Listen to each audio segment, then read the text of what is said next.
नमस्कार। स्वागत है आप सभी का मेरे चैनल में। तो प्रस्तुत है सुभद्रा कुमारी चौहान जी की कहानी कैलाशी नानी।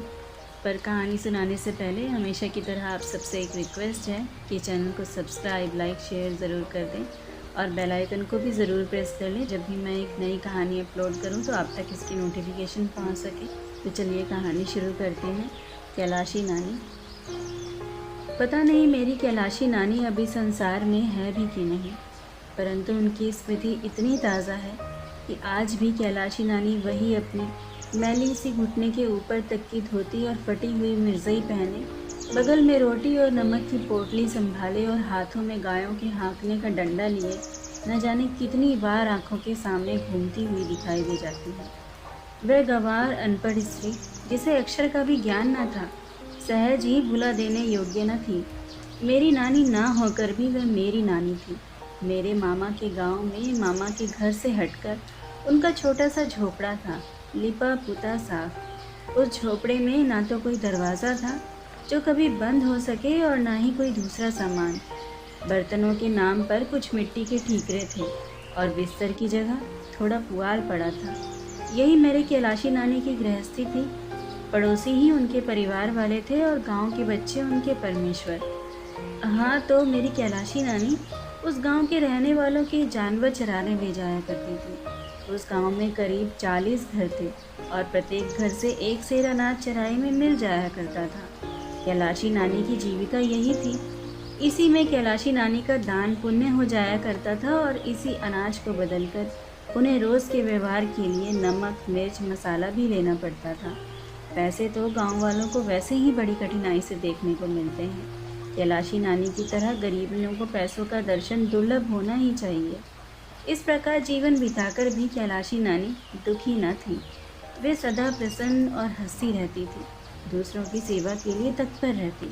आधी रात को भी बुला लो तो वह तुम्हारा काम कर देंगी और तुमसे किसी प्रकार की आशा भी न रखेंगी। जाड़े के दिन शुरू थे। एक दिन मामा के गांव से एक आदमी संदेशा लेकर आया कि मामा ने माँ और बच्चों को बुलवाया है। जब तक माँ ने मामा के घर चलने को तैयारी ना कर डाली, तब तक हम भाई बहनों ने उन्हें तंग कर डाला। सबसे बड़ा भाई मैट्रिक में था, इसलिए उसे छोड़कर हम सभी भाई बहनों को लेकर आखिर एक दिन माँ मामा के घर आ ही गई। माँ के साथ आने वाले भाई बहनों में मैं सबसे बड़ी थी। मेरी उम्र 10-11 वर्ष थी। हम भाई बहनों को मामा के घर में और तो कुछ अच्छा न लगता, पर मामा के घर से 100 फुट दूर की एक नदी बहती थी। उसमें नहाने और कैलाशी नानी के साथ ढोर चराने के लिए जाने में बड़ा आनंद आता था। कैलाशी नानी जिस जगह ढोरों को ले जाती थी, वहाँ दूर तक जहाँ तक दृष्टि जाती, सब जगह हरा ही हरा दिखाई देता था। दूर दूर तक आम, पीपल और ढाक के वृक्ष थे। इनकी घनी छाया में दोपहर को आराम करते गांव के छोटे छोटे बच्चों को एक झुंड नानी के नेतृत्व में ढोर चलाने निकल जाता था।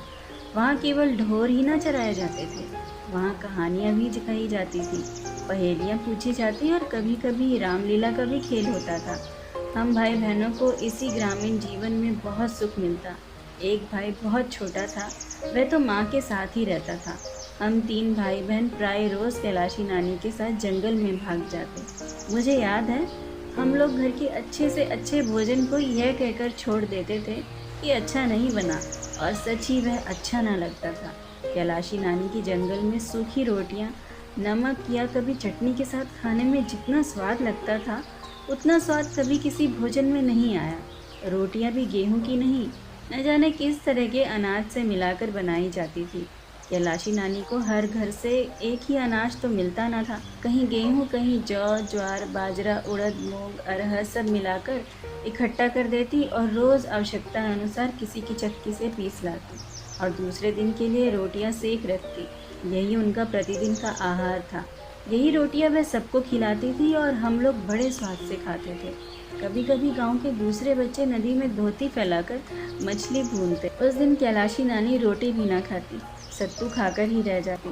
इसी प्रकार एक दिन हम लोग कैलाशी नानी के साथ हार पर गए थे। उस दिन कैलाशी नानी ने राजा रानी की कहानी सुनाई थी। राजा की एक राजकुमारी थी, बड़ी सुंदर, बड़ी नहीं, किंतु एक दिन जब वह नदी पर नहा रही थी, तब परियों के देश के राजा का राजकुमार आया और राजकुमारी को घोड़े पर बैठाकर ले भागा। कहानी सुनने के बाद कलेवा से पहले हम लोग बड़ी देर तक नहाते थे और तैरते थे। पानी बहुत गहरा न था पर बड़ा साफ था। नदी में नहाने का ही प्रलोभन हमें रोज़ यहाँ घसीट लाता। हाँ, तो उस दिन नहाते नहाते मुझे यही डर लग रहा था कि कहीं परियों के देश का राजकुमार ना आ जाए। वहाँ राजकुमार तो ना आया, परंतु जब नहा धोकर लौटी तो देखा कि कैलाशी नानी के पास कोई बैठा है। कपड़े ज़रा साफ सुथरे थे। मैं डरी कि कहीं यही तो वह राजकुमार नहीं है। फिर घबराकर दूर तक नज़र दौड़ाकर देखा, कहीं भी कोई घोड़ा ना दिखा। मैं बेफिक्र हो गई कि यह राजकुमार नहीं है, वह होता तो घोड़ा ज़रूर होता। बाद में कैलाशी नानी से मालूम हुआ कि वह गांव का ज़मींदार है और कैलाशी नानी को हर महीने ढोर चरवाई में 5 सेर अनाज देता है। वह वहीं हम लोगों के पास ही पीपल के पेड़ की जड़ पर बैठ गया और हम सब भाई बहनों के बारे में कैलाशी नानी से बातचीत करने लगा। जब उसे यह मालूम हुआ कि अभी तक मेरी शादी नहीं हुई तो उसे बड़ा आश्चर्य हुआ, क्योंकि गांव में तो उस समय लड़की के पैदा होते ही ब्याह की बातचीत हो जाती और 3-4 साल की होते होते उसका ब्याह भी हो जाता था। उसने स्वर को धीमा करके कैलाशी नानी से कहा कि क्या कुल में कोई दाग है जो इतनी बड़ी लड़की अब तक कुंवारी है? कैलाशी नानी ने कहा, अरे नहीं भैया, कुल में दाग वाग कुछ नहीं है, बड़े आदमी हैं। लड़की लड़के सभी मदरसे में पढ़ते हैं। यही बिटिया रामायण बाँच लेती है, अंग्रेज़ी भी पढ़ती है। जब पढ़ लेगी तब लायक वर देखकर ब्याह करेंगे। वह ज़मींदार जितनी देर तक बैठा रहा बार बार हमें ही देखता रहा। दूसरे दिन जब कैलाशी नानी ढोर ढीलने आई तो छोटे भाई बहन अभी सोकर नहीं उठे थे, इसलिए मैं अकेले ही नानी के साथ निकल गई। कलेवा करने से पहले हम सब बच्चे फिर नदी पर नहाने गए। जब हम जा रहे थे तभी वह ज़मींदार फिर आया। वह कैलाशी नानी को बड़े देर तक कुछ समझाता रहा। उसे कैलाशी नानी ने हाथ जोड़कर कुछ अस्वीकार किया। ज़मींदार ने कुछ न सुनकर नानी के पल्लू में ज़बरदस्ती कुछ बांध दिया। हम लोग भी रोटी खाने आए, पर आज कैलाशी नानी रोज़ की तरह खुश न थी। उनके चेहरे पर एक तरह की उदासी थी जो छिपाए न छिपती थी। उन्होंने हमें खिलाया पिलाया और फिर कहानी सुनाने बैठी, किंतु कहानी में उनका मन न लगा। अन्य दिनों की तरह जब मैं बच्चों के साथ ढोर हाँकने जाने लगी तो जाने ना दिया। उन्होंने मुझे अपने पास ही बिठाए रखा। मैंने जिद की तो मुझे डांट दिया। शाम हो चुकी थी। माँ तुलसी के पास दिया जला रही थी। कैलाशी नानी छिपते हुई सी माँ के पास आई और इशारे से बुलाकर अलग कमरे में ले गई। उन्होंने माँ से कहा कि वह अपने बच्चों समेत जल्दी से जल्दी घर वापस चली जाए, कारण कि वह ज़मींदार हम दोनों बहनों को अपने नालायक पुत्रों की वधू बनाना चाहता है। ज़मींदार का मेरे मामा से बहुत दिनों से बैर चला आ रहा था। शायद वह अपने इस बैर का बदला इस प्रकार लेना चाहता है। वह चाहता है कि कैलाशी नानी के साथ ढोर चराने जाने पर वह हम दोनों बहनों के मांग में अपने पुत्रों से सिंदूर भरवा दे। इस प्रकार हम दोनों बहनें उसकी पुत्र वधुएं बन जाएंगी। मामा जानकर भी कुछ न कर सकेंगे। इस काम में वह कैलाशी नानी की सहायता लेना चाहता था, इसलिए 10 रुपये उनके पल्लू में ज़बरदस्ती बांध दिए थे।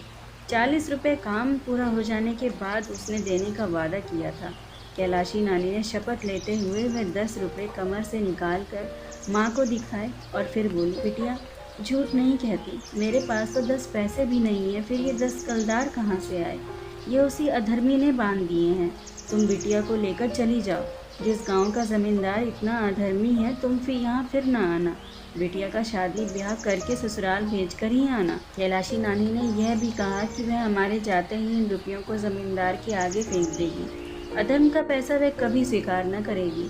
मुझे याद आया कि एक दिन एक अन्नी लेकर मैं नानी के साथ चली गई और कैलाशी नानी ने मुझसे लेकर वह बहुत संभाल कर रख ली और शाम को लौट कर वह माँ को वापस कर दी। माँ ने जब वो एक अन्नी उन्हीं को वापस देनी चाहिए तो कैलाशी नानी के चेहरे से ऐसा भाव टपक रहा था जैसे उन्हें कहीं का खजाना मिल गया हो। कई बार एक अन्नी को उलट पुलट कर देखने के बाद कैलाशी नानी ने उसे कमर में खोस लिया। माँ को जाने कितने आशीर्वाद देती हुई वह गई थी। वही कैलाशी नानी आज कमर में 10 कलदार बांधे थी। कल ज़रा सी बात पर 40 रुपये और मिलने वाले थे, पर कैलाशी नानी अधर्म का पैसा नहीं लेना चाहती थी। उन्होंने कहा कि अगले दिन वह हमें वहाँ से भेजे बिना ढोर चराने ही नहीं जाएंगी और ज़मींदार के रुपए उसके दरवाजे पर जाकर फेंक देंगी। फिर तो चाहे वह महीने का 5 सेर अनाज भी बंद कर दे, कैलाशी डरती नहीं। वह कहीं भी जाकर ढोर चराकर पेट पाल ही लेगी। माँ उसकी बात पर विश्वास नहीं कर पा रही थी। कोई कैसे उनकी पुत्रियों की मांग में सिंदूर भरकर घर में रख लेगा। मेरे पिताजी प्रसिद्ध वकील हैं, वे जमींदार को जेल खाने की हवा खिला सकते थे, फिर भी माँ कैलाशी नानी के आग्रह को न टाल सकी। दूसरे दिन वह हमें लेकर घर चली आई। तब से आज तक कैलाशी नानी का हमें कोई समाचार नहीं मिला था। आशा है आप सबको ये एक छोटी सी कहानी अच्छी लगी होगी। अच्छी लगी है तो प्लीज़ चैनल को सब्सक्राइब ज़रूर कर दें और कहानी को अंत तक ज़रूर सुनिए, क्योंकि आपके एक सपोर्ट से मुझे बहुत बड़ा मोटिवेशन मिलेगा। तो कहानी सुनने के लिए और मेरे साथ चैनल पर बने रहने के लिए आपका बहुत बहुत धन्यवाद। तो मिलते हैं अगली कहानी में।